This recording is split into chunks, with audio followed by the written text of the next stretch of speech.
Hi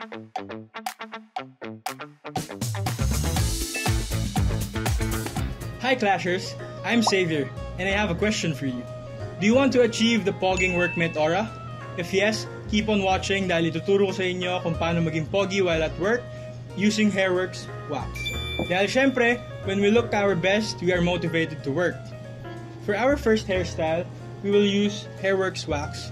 And ang unang natin gagawing hairstyle ay ang classic side part. So first, starting with damp hair, kuha tayo ng ample amount ng wax. Rub lang natin to evenly distribute the product sa kamay. And then, apply lang natin sa hair. Since wax to, medyo kailangan coarse yung pag-apply. And while applying, i-shape na natin siya papunta sa side na gusto natin. And then, let's use our comb para ma-shape natin sa gusto nating shape.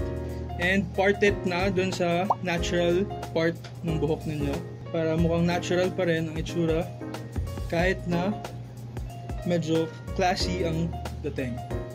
And there we have it. That's the final look for the classic side part using Hairworks Wax.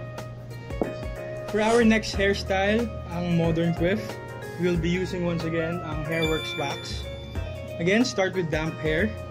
And kuha lang tayo ng ample amount. Rub lang sa hands para evenly ma-distribute sa kamay.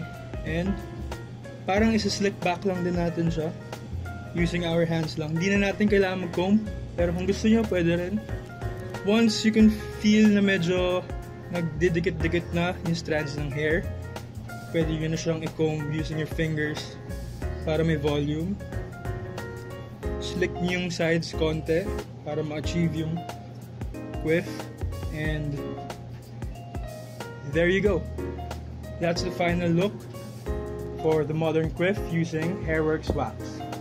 Now, you're ready to work with that suave look and ace every task looking like a superstar. If you also want to look good during your working hours, grab your Hairworks products on Shopee, Lazada, and TikTok Shop. Pwede mo ring bisitahin ang leading supermarket and grocery stores, sari-sari stores, at selected Watson stores for this pogi essential.